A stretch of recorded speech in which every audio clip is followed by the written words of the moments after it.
Okay, I'd like to welcome everybody to sit down so we can get started. I'm glad people are getting food.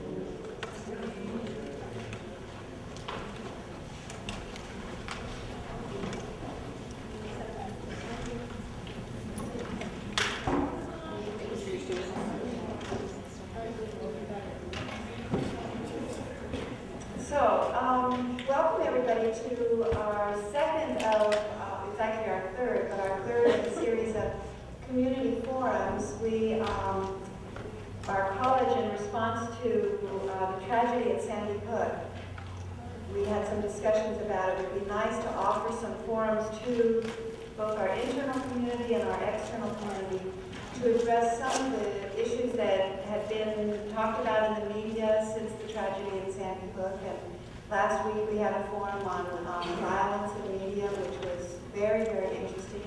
And then today, and again repeated this evening, we are offering a forum that will sort of generally tackle the mental health question. And as many of you know, in response to Sandy Hook, there has been a lot of sort of generalized discussion around intervention for people living with mental illness, and just in general, when we have these tragedies, that question comes up. And in conversations with our president, who I'd like to introduce, Dr. Anna Lashesha, and the first man, the husband of Richard Taylor, and there was this sense, and especially I was feeling very strongly that we need to do whatever we can, all of us need to do whatever we can to raise awareness and to destigmatize those who have faced mental illness in their lives. And I said this morning, and I'll say it again since it's a new audience, part of what inspired me was Terry DiPietro, who's here this evening. She is the director of Middlesex Behavioral Health, and I was at a forum with her in January, soon after the tragedy. And Terry spoke at that forum, and she spoke very passionately about her concern for those who face the illness of mental illness daily in their lives, and her concern about those individuals, given some of the negative wording that was coming out of the media. And so thank you, Terry, for that inspiration. And as usual, we look up to people like Terry all the time. And tonight we also have with us as a panelist Tom Burr, who is our regional director of the National Alliance for the Mentally Ill, and he will be part of the Q&A afterwards, so thank you for that. So without further delay, I'd like to introduce John Calderbank, who is the director, I guess. Today I wasn't sure, but he's really the director and the theater director and everything else that one does when directing a really renowned Three at Last players. So John, I'm going to turn it over to you, and thank you. Thank you very much, Judith, for the nice introduction, the exaggerated introduction. However, our director, Peter Wilfredo, is smiling in the back of the room and laughing heartily. We're the Three Last Players. The mission of the Three Last Players is to dispel the myths and misconceptions around mental illness through our performance art. We'll be presenting tonight our first-hand perspectives on mental illness, and we do hope that you find the performance both entertaining and somewhat educational. Before we begin, I just would like to quickly make note of a couple of items at the back of the room. We have our guest book back there. If you would like to receive emails notifying you of our upcoming shows, just add your email address to our guest book. And there are also bumper stickers. Just please leave a donation and feel free to take a bumper sticker. That said, let's get on with the festivities. Our first performer tonight is Andy Smith, our longest term member, and he will be leading us off with a poem entitled "To Be a Mental Patient."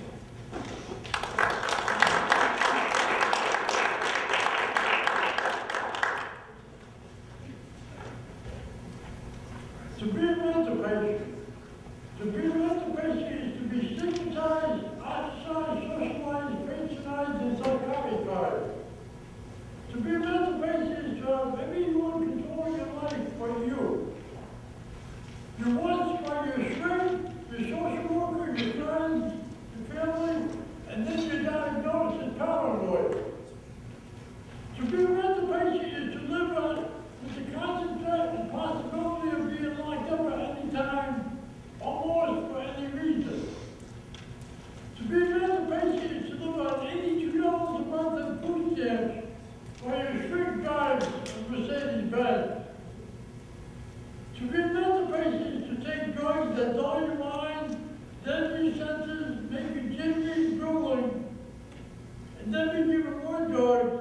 to lessen the side effects. To be a mental patient is to apply for a job and lie about how you spent the last few months or years because you've been in the hospital. And then you don't get the job anyway because you're a mental patient. To be a mental patient is to watch TV and see shows about how violent and dangerous and dumb and incompetent and crazy you are. To be a mental patient is not to matter, to never be taken seriously. To be a mental patient is to be the resident of a ghetto, surrounded by other mental patients who are scared, hungry, and bored, and as broke as you are. To be a mental patient is to wear a label that never goes away. A label that says little about what you are, or even less about who you are. To be a mental patient is to wear a label that never goes away. To be a mental patient is never to say what you mean, but to sound like you mean what you say. To be a mental patient is to tell your psychiatrist he's helping you, even if he's not. To be a mental patient is to act like when you're sad and calm when you're mad. To be a mental patient is to participate in stupid groups that call themselves therapy. Music isn't music, it's therapy. Volleyball isn't a sport, it's therapy. Sewing is therapy, dishwashing is therapy. To be a mental patient is not to die even if you want to, and not to cry, and not to hurt, and not to be scared, not to be angry, and not to be vulnerable, not to laugh too loud, because if you do, you only prove that you're a mental patient, even if you're not. And so you become a nothing in the known world, and you're not. Thank you.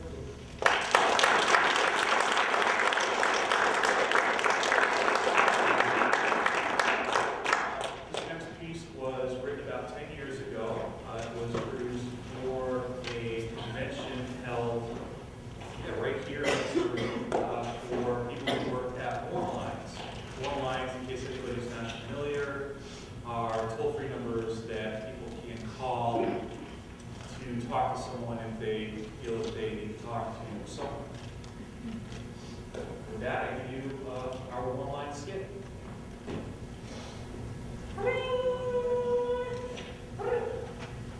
Hello, you have reached the free at last Warm Line. My name is Jen. May I have your name? Billy, Hello, Billy. How may I help you today? well, I'm planning to move next week. I see. And is this going to be a difficult transition for you? Well, yes, got a lot of things to get moved. Starting over is always tough. How far are you moving? Ways to go. I'll need to be asking for some bubble wrap and boxes. Sure. That's a good idea. Just take it one step at a time. Right. What size boxes do you carry? We don't have any boxes here. We're a Warm Line. Oh, can you recommend some place where I can get some boxes of bubble wrap? Well, you might try American Van Lines or some other company like that. Okay, no problem. So what kind of rate am I looking for to move like this? Billy, we're just a Warm Line. I can't help you with the actual move. Oh, okay. Well, is there someone else I can talk to who might help me figure out a rate? No, Billy. We're just a Warm Line. No. You know, for a movie company, you don't do much in the way of moving. What do you do? We're a Warm Line, Billy. We help people with their problems. I don't get it. You say you want to help me with my problems, but you don't have any boxes, and you can't come up with a rate. We're just a Warm Line, Billy. Okay. Okay. Well, can you help me figure out what size truck we'll need? No, Billy. We don't do that. Well, what do you do? Like I said, we just help people with their problems. Doesn't seem that way to me. Do you have any problems you want to discuss? Okay, can you help me calculate how long it's going to take me to move my things to Seattle? Sorry, Billy. Can't help. Oh, brother, listen, I'm not finding this very helpful. so. I'm sorry, but I think I'm gonna have to take my business somewhere else to another moving company. Goodbye. Goodbye.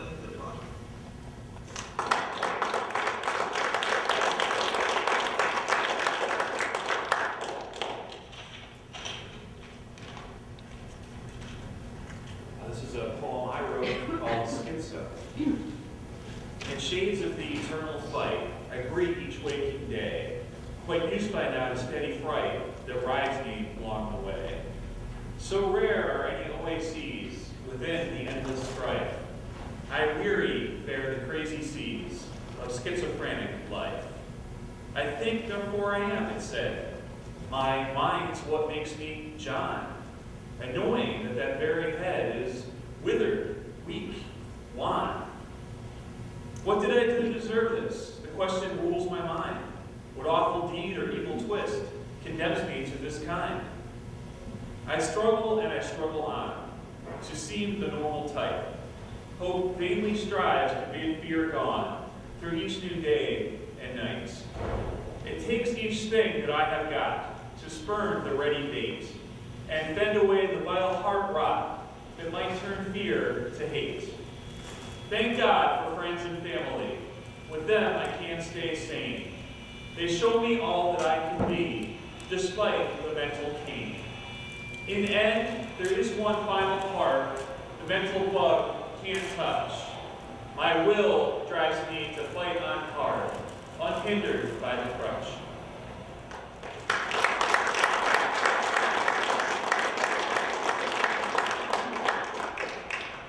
This past summer, we were asked to contribute to a convention that addressed the problem of bullying that has been growing through the country. This next piece was developed for that convention.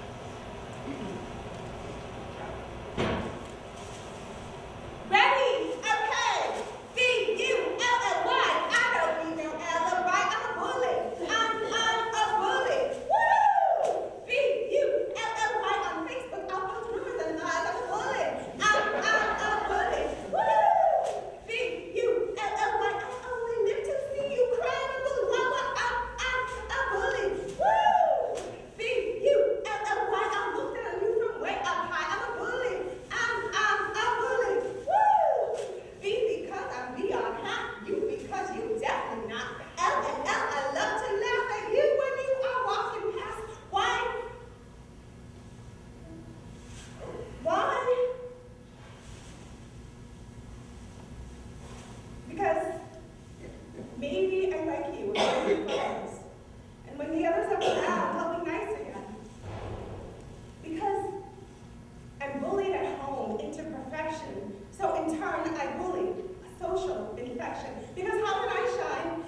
My mind is racing, I'm letting go of these emotions, the wounded soul. Can't I ever become whole? 'Cause this depression is getting old. My world is empty, I feel so cold. My desperate measures have all been sold. There's nothing left till my heart is gold. Heaven's above me, take me home.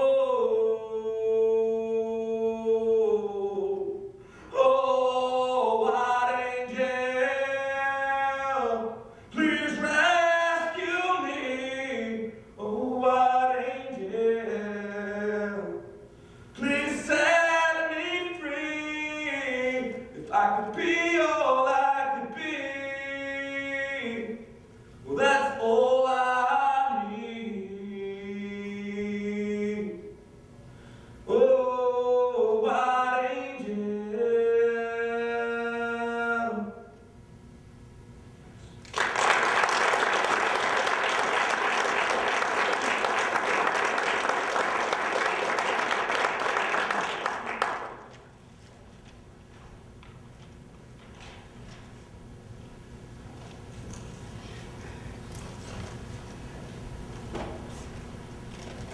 Peace of the Dragons by Jessica Brooke, my sister. She wrote this for my fiance and I's 1-year anniversary of being engaged. Okay. True love like a clear night, never wanting to be out of sight.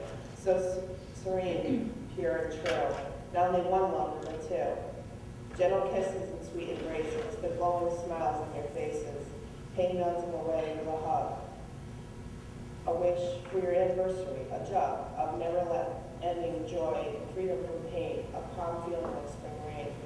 Holding hands fast and strong, a love lasting ever so long. A year full of joy and bliss, so fulfilled with each special kiss. Reminded always with the dragon ring, earthly angels gather and sing to forever last, as all this time has passed. So quickly, yet with priceless memories, as quiet as a forest of withering trees. I wish endless love upon you to grace you both to be forever known.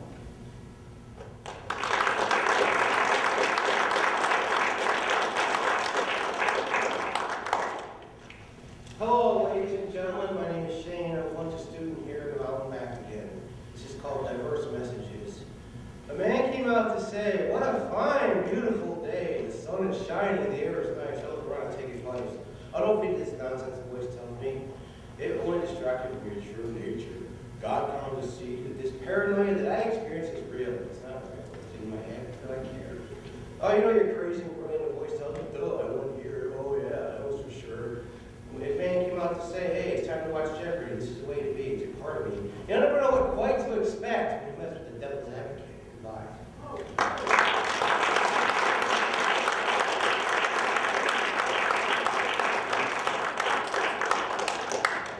This next piece does not explicitly deal with mental illness. It is about the difficulty in getting along with people who have significant psychological differences from you, and so we decided it would fit within our body of work. So there I was, settling into my window seat for my flight to Los Angeles, looking forward to a nice, solid 5-hour block during which I could enjoy my new Jim Butcher novel. I opened the book and flipped to the beginning of chapter 1. I savored the opening words, allowing myself to be transported into the fantastical world the book would create for me. The wizard, Harry Dresden, got to his feet and gathered himself, leveling his gaze on the black court vampire that stood opposite him. He raised his... But then, as the plane was off the runway, I became aware of something. My neighbor would like to talk to me.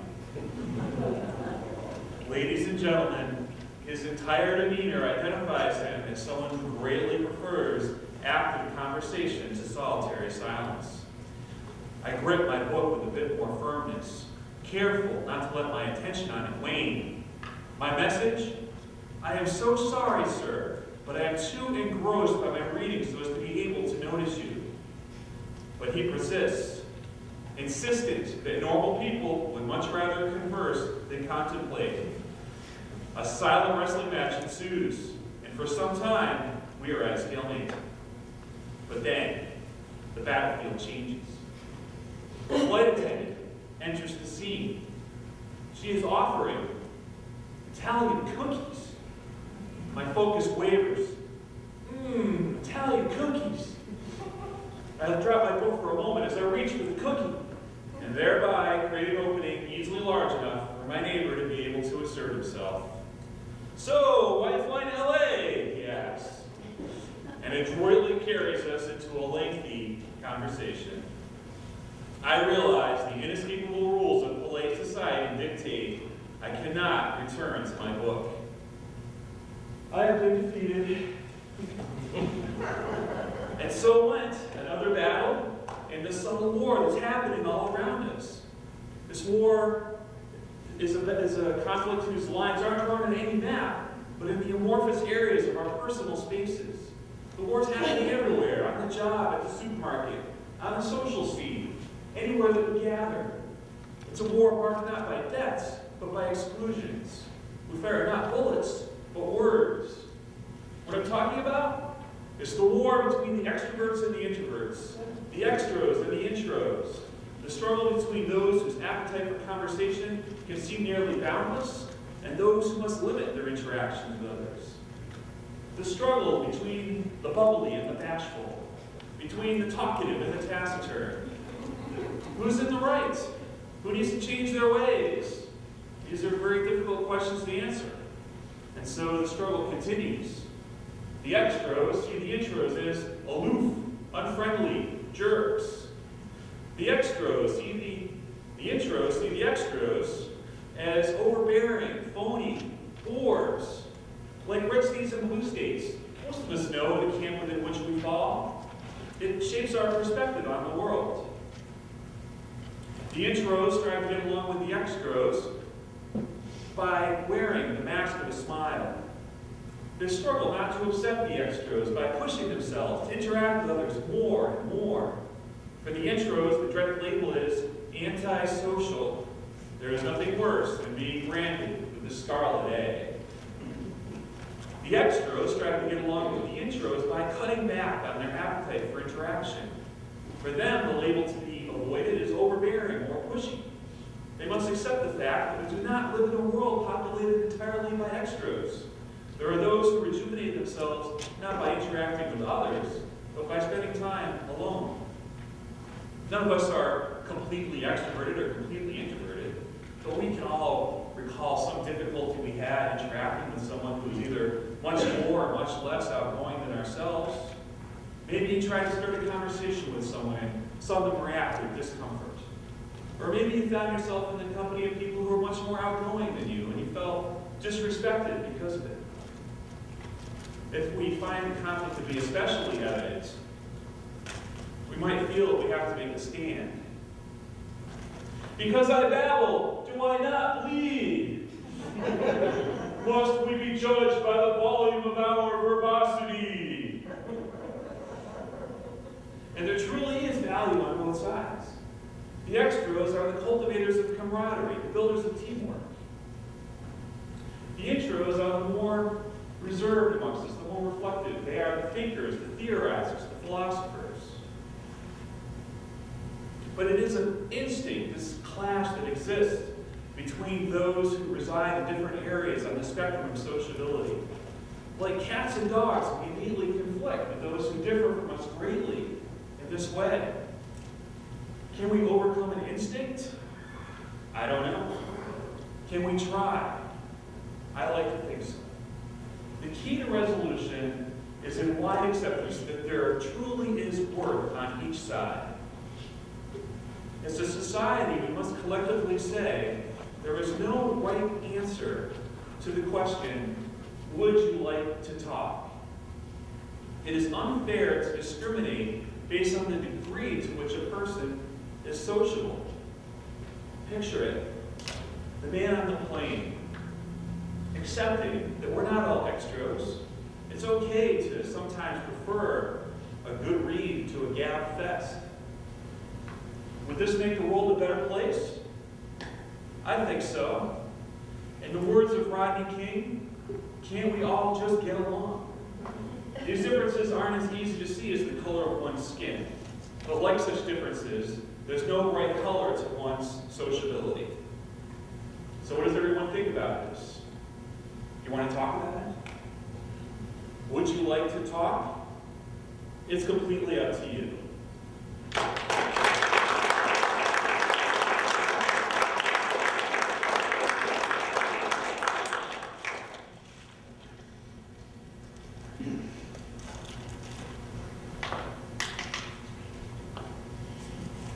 Another poem by my sister, Jessica Brooke, from her book, The Other Side.